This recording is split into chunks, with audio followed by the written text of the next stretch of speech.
Sa pagpapatuloy ng ating kwento, ikapitong linggo ng 88 araw nung nagsimula ang gyera. Ang bida ay sobrang masaya habang may hawak itong pitchel. Inalok ng bida ang mga kawal ng inumin, magsiinom muna kayo ng energy drink bago kayo lumabas dito. Habang nakapila ang mga kawal na ito, para tumanggap ng inuming pampapalakas, nagpapasalamat sila sa bida matapos nilang makatanggap ng inumin.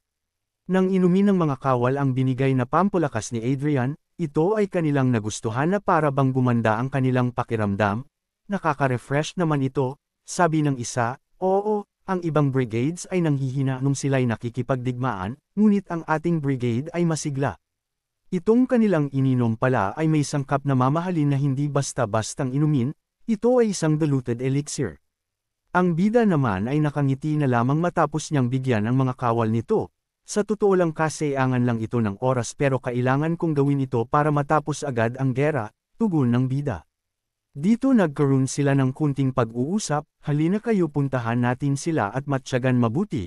Ito ang sabi ni William, huwag niyo masyadong pagurin ang mga sarili niyo.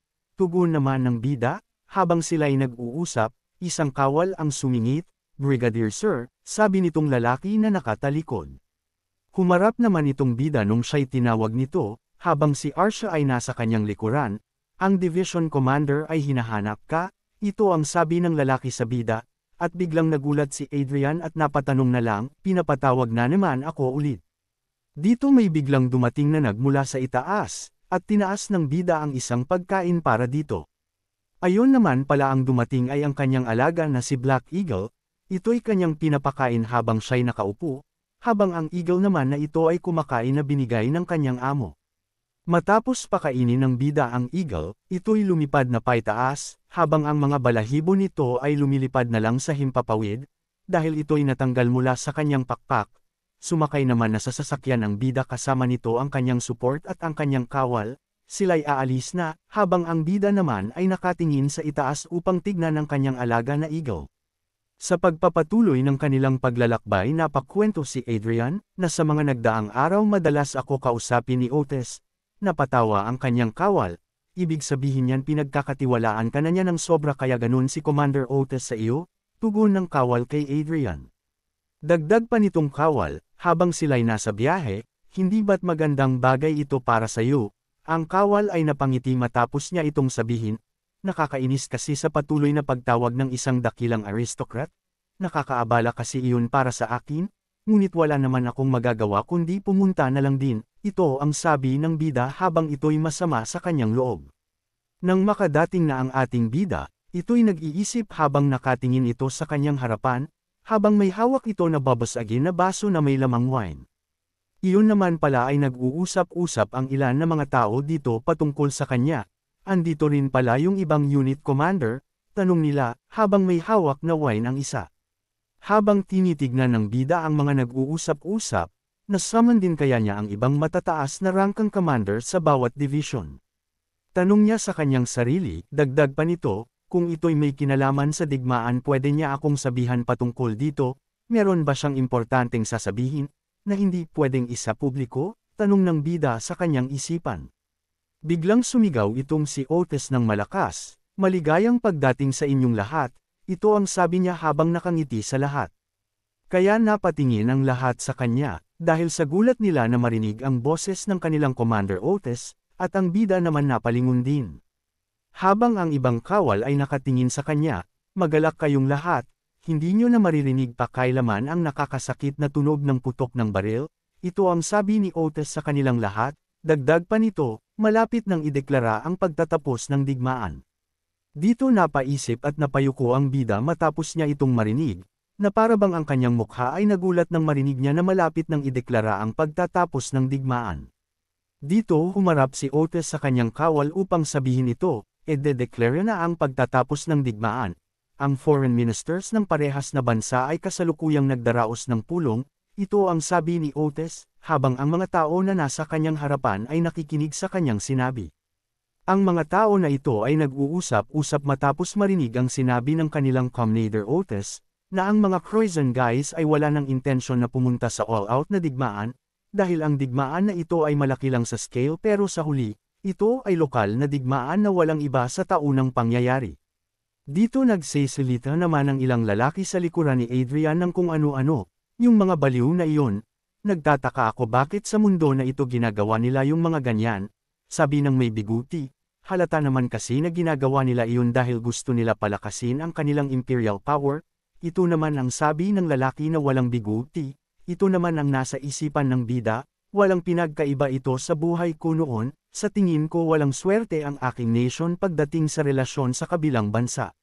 Si Commander Otis naman ay tumingin kay Adrian habang may hawak itong babasagin na baso na may wine.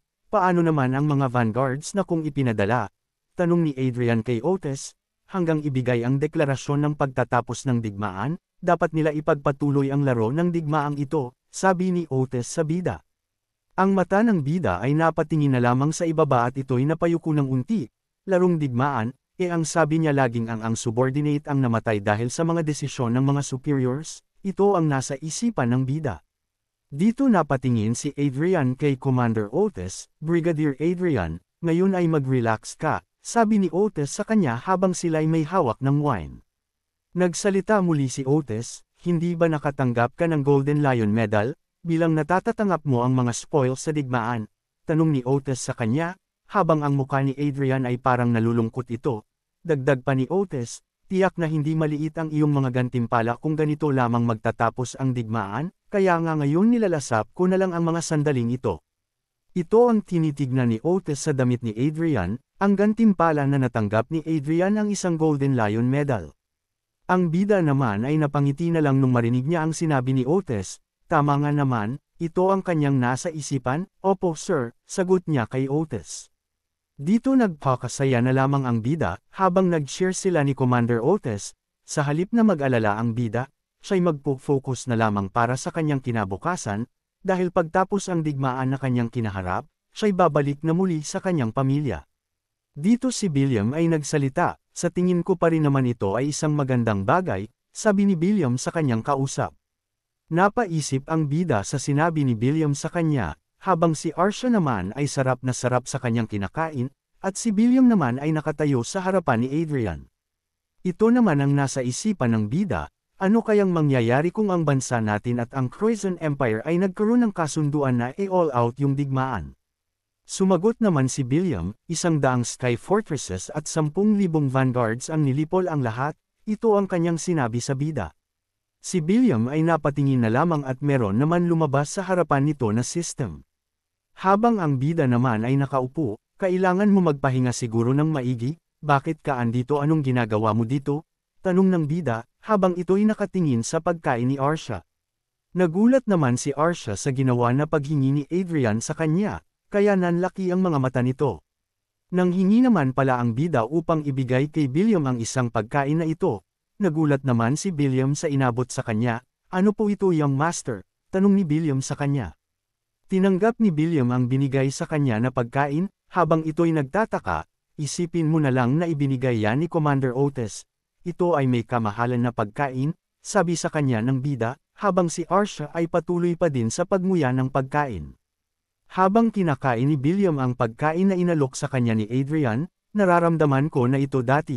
Pero iba ka talaga sa ibang maharlika young master, sabi ni William kay Adrian, habang si Adrian naman ay napangiti sa sinabi nito. Ang bida naman ay nakangiti na lamang talaga, oo naman, kakaiba talaga ako hindi gaya ng mga karaniwang maharlika, pagkat ako'y isang ordinaryo na mamamayan sa nakaraang buhay ko, ito ang nasa isipan ng bida, dagdag pa nito, inaantay ko lang na mabuksan ko ulit ang aking laro. Patuloy pa din ang pag-uusap ng dalawa, pero taglay mo pa rin ang composure at dignidad ng isang tunay na maharlika, ito ang sabi ni William habang nakatingala ito. Sa tingin ko mali yung part na sinabi mo, tugon naman ng bida kay William. Biglang naisip ni William ang nangyari nung nagkaroon ng digmaan, hindi ba't umiinom ka ng black tea noon? Habang nakikita mo na ang nangyayari sa labas ng levitation train, sa tingin ko ay imposible na wala kang lubos na pagtitiwala sa iyong sarili, ito ang sabi ni William habang naiisip niya ito. Dagdag pa nito ni William, kami ang mga subordinate kaya naman namin na mawala ang tensyon nung nangyayari ang digmaan, nakita namin ang iyong composure doon, lahat kami na Independence Brigade ay lubos na nagtitiwala sa iyo young master, sabi ni William sa kanya. Ang bida ay napayuko na para bang malungkot ito, alam ko na ang iyong nais sabihin sa akin, pinapaalala niya muli sa akin na sinuportahan niya ako para maging isang kahalili, at ito ako ngayon nagtataka kung bakit niya ako pinupuri bigla, ito ang nasa isipan ng bida. Dito nagbigay galang si William sa harap ni Adrian, sa kanilang patuloy na pag-uusap, siya'y lumuhad dito. Nagulat naman ang bida sa pagluhod ni William sa kanyang harapan, Sir William, ano po ang iyong ginagawa? Tanong ng bida, habang si William ay nakaluhod pa din. May mga pinagkakatiwalaan na ako na lalaki para walang makalapit. Nag-check din kami ng mga surveillance devices, kaya hindi mo kailangan mag-alala young master, tugon ni William sa bida. Ang bida naman ay patuloy sa pagtataka nito sa nangyayari. Sa patuloy na pagluhod ni William, ang nasa isipan ng bida, seryoso nga itong lalaki na ito, lahat sila ay mula sa panig ng aking ama, ito ang nasa isipan ng bida. Ang bida ay napangiti na lang at napapikit ito, alam ko na nag-iingat ka lang, sabi ng bida.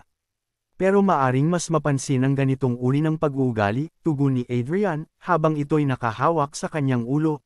Tama ka dyan sir, kaya pumunta kami dito, nung nagpapahinga na ang lahat. Tugon naman ni William habang ito'y nakaluhod pa din, ito ako isang mababang nilalang si Gilbert William, sinabi niya ito habang siya'y nakaluhod sa kanyang master. Gusto ko pagsilbihan si Adrian Lawrence ang pangalawang young master sa pamilya ng Lawrence. Simula ngayon kayo ay aking pinuno na. Ito ang sabi ni William sa bida. Na para bang nagpapakumbaba ito sa bida, edi yung ibang knights na nasa labas ay nag-iisip din na gawin din tong ganito. Tanong ng bida. Dito agad naman sumagot si William sa tanong ng bida, yes po mahal kong pinuno, ito ang sabi niya habang nakayuko ito. Ang bida naman ay napaisip na lamang sa sinabi ni William, habang nakatingin ito kay William. Sa kanilang pag-uusap, sige na, okay na, tugon ng bida, habang si William naman ay parang masaya ito. Ganun pa man, meron akong kondisyon, tugon ng bida, si William naman ay napaangat ang ulo at napatanong, ano po yun mahal kong pinuno? Kailangan mo kumilos ng normal, hanggang sabihin ko sa'yo, dito naputol ang sinabi ng bida nang biglang magsalita si William. Ano po, hindi po ba mas mabuti kung mag-ipon ng kapangyarihan?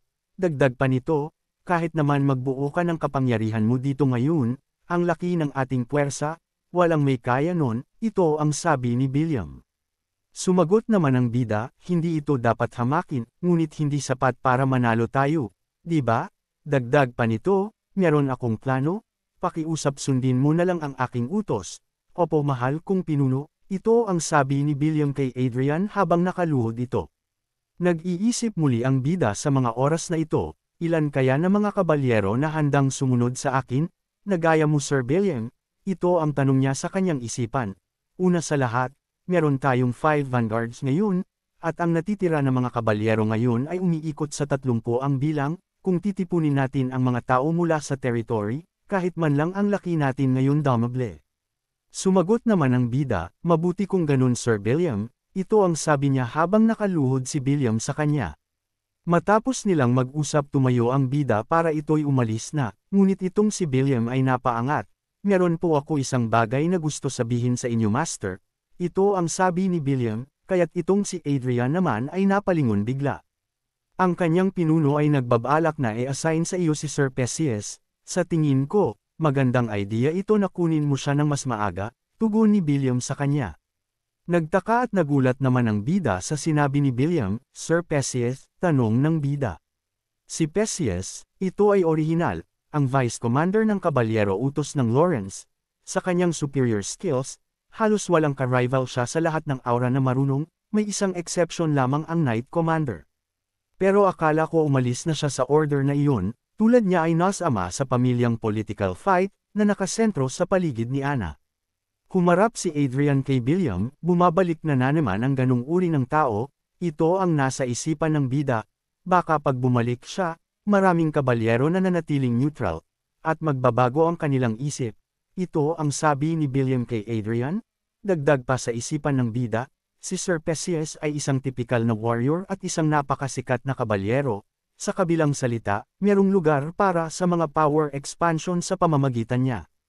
Marahil na sapat na sana para kasama ang puwersa ni Anna at Cedric, ito ang sabi ng bida.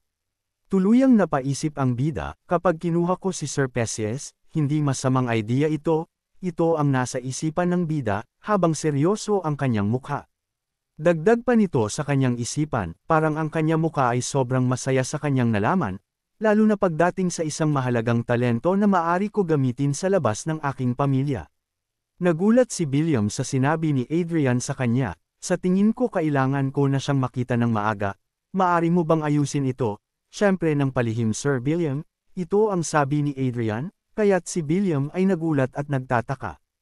Habang nakaluhod pa din si William sa harapan ng bida, "Okay master, gagawin ko ang aking makakaya para mangyari ang inyong gusto."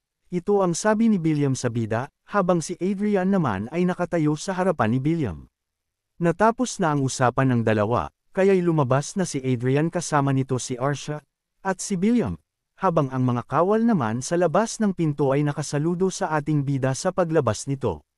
Dito nagsimulang maglaro muli ang bida ng Chronicle Online, hinawakan na nito ang kanyang headgear, dahil ito ang pinaka-priority ng bida. Dito ay talagang sinuot na niya ang kagamitan para sa kanyang paglalaro.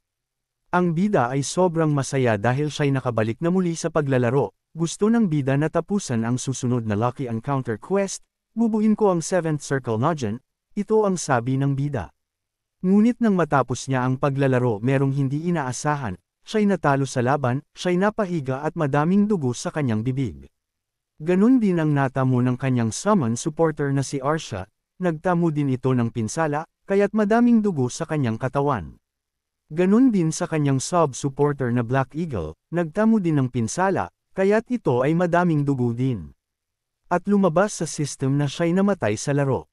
Napatay siya ng isang halimaw na ito na ang isang mata ay umiilaw na kulay pula, na may kasuotan na armor ito. Ang bida ay nakahiga na lamang sa sahig na puno ng dugo ang kanyang ulo sa ilalim, damaloy ang kanyang dugo sa sahig. Muli may lumabas sa system at ang sabi, "Pakiusap ikaw ay umulit muli." Ano na kaya ang mangyari sa bida, matapos nitong umulit muli sa laban, makakabawi pa kaya ito uli sa isang halimaw na nakalaban niya, abangan.